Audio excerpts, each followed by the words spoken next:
What is up, YouTube? Pierce Andrews here. So I'm doing a blind reaction to Eddie Murphy being on the Dick Cavett show. Oh, yeah, Cavett. I don't know. And I guess they're talking about Eddie Murphy's use of the word or the N word. And so I'm kind of curious to know what exactly is Eddie going to say about this, because he uses that pretty frequently. So let's see what he's talking about.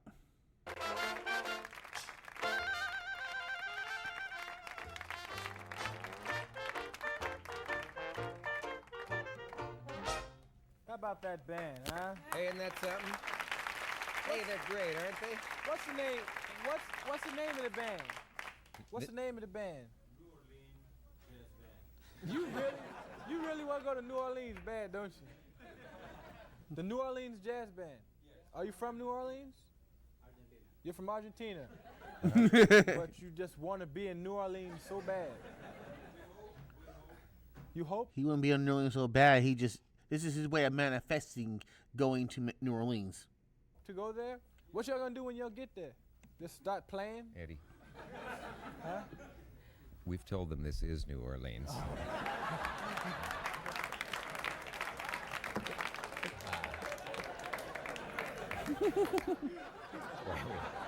That's code. That's code. That's why we had the Spanish moss in the dressing rooms. And, I'll have another zombie. I was thinking about something. Thinking about your age, and I read somewhere somebody writing a piece about black comics, and they said Richard Pryor was 27 when Martin Luther King was killed, and Eddie Murphy was 6. We died in '68. Is that possible? I was 7. 7, yeah. Now, it's funny how people almost think of you two as contemporaries, and, well, you are contemporaries, but I mean, and that Pryor is that much older than you are, so that their whole world of references is his work that presumably would go over your head because they're back before. Who's the first president you're conscious of? Sometimes I'm wondering, like, what are you talking about? Or did I just or is it so deep that I just completely missed it? Help me out here down below. Remembering clearly. Kennedy. Yeah. I was like 3. I remember when Kennedy got killed. I remember people like crying and all that stuff. Then I remember from Kennedy on, yeah. Did they tell you what it was about? I was 3, isn't it? You gotta sit there and go, little baby, listen. Yeah, what are you gonna tell a 3-year-old about that? Come on, man. The president's been shot. And a little 3-year-old's gonna go, oh no!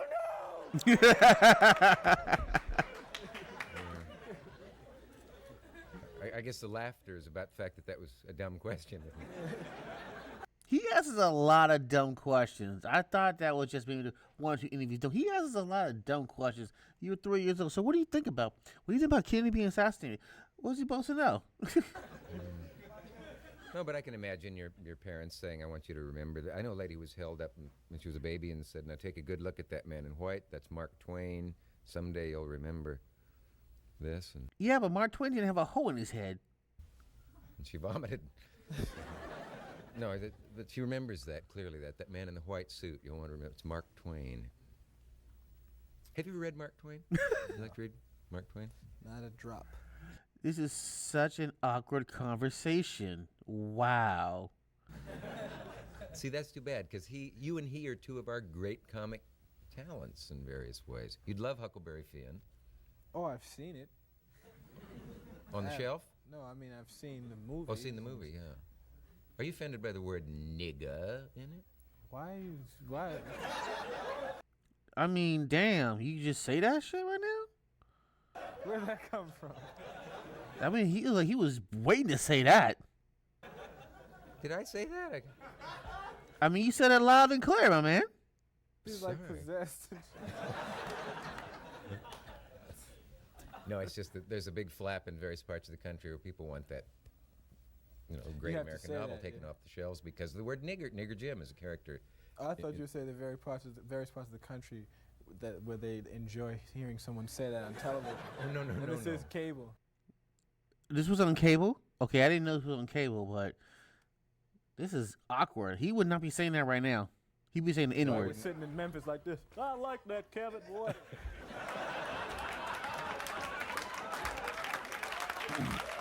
Yep. You see him say nigger right in front of us? I don't like it. Nigger sitting 2 inches away. He's just looking at us. I see. It's just. I can see why people didn't talk about him too much, man. Oh, no.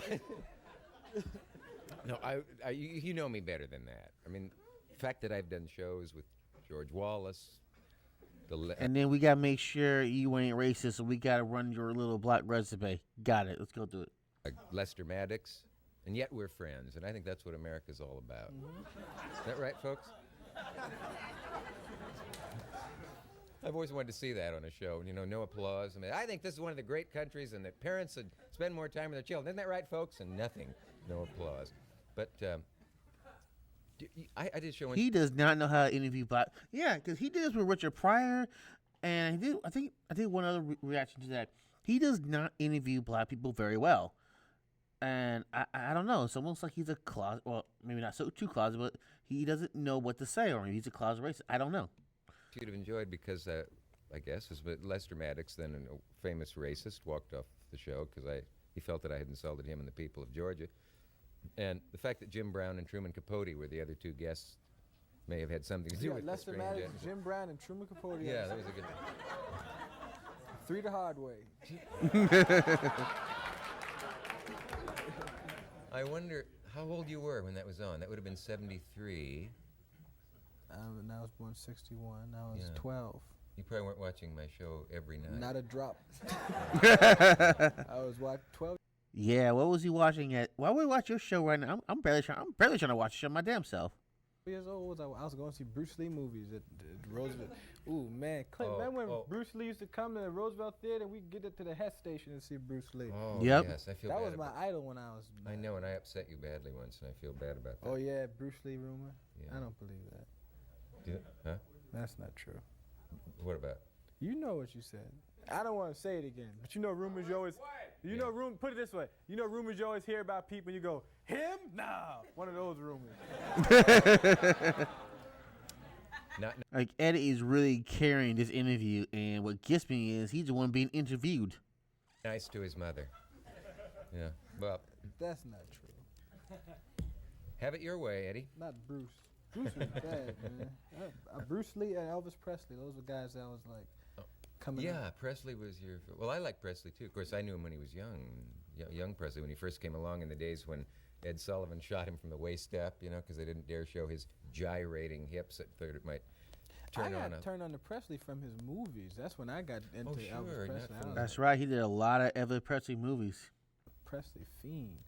Yeah. I still think Elvis Presley is like the coolest entertainer that ever lived. Like, he's just cool. Because the man is from the South. This is a guy he's like from the South, and you would never know it to see his film.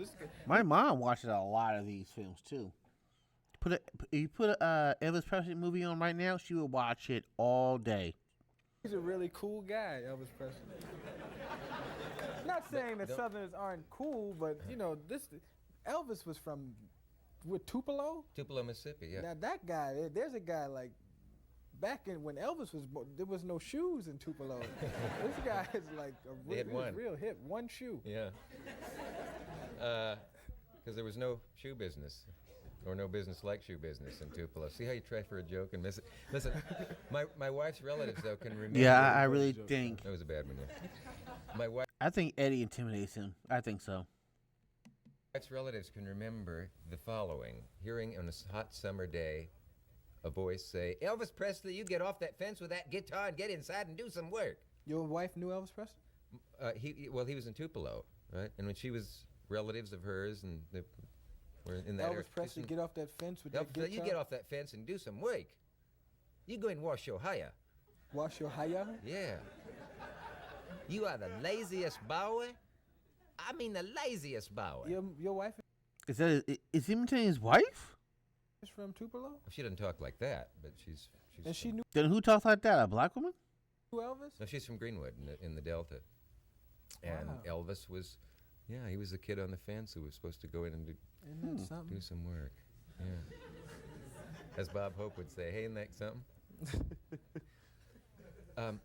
You know what I... Oh, They there's all so many ready. things See, I they want to... got their horns like this. They must have sensed that I was running down or something. When we get back, I want No, yeah, I think I'm running down. I'm running out. you to show me why, when I danced at Bentley, even with the lights as low as they are in there, in silhouette, they could tell I was white. Do you know what I mean by that? We'll be right back right after this word from. Yeah. What kind of commercial? A local station or whatever. That was an incredibly awkward. He is not a good interviewer. Maybe he just I'm gonna do one where he's interviewing a white person, see if that's different. But what I'm seeing so far, he is not a good interviewer at all. I don't know how he became famous or whatever, but this was horrible.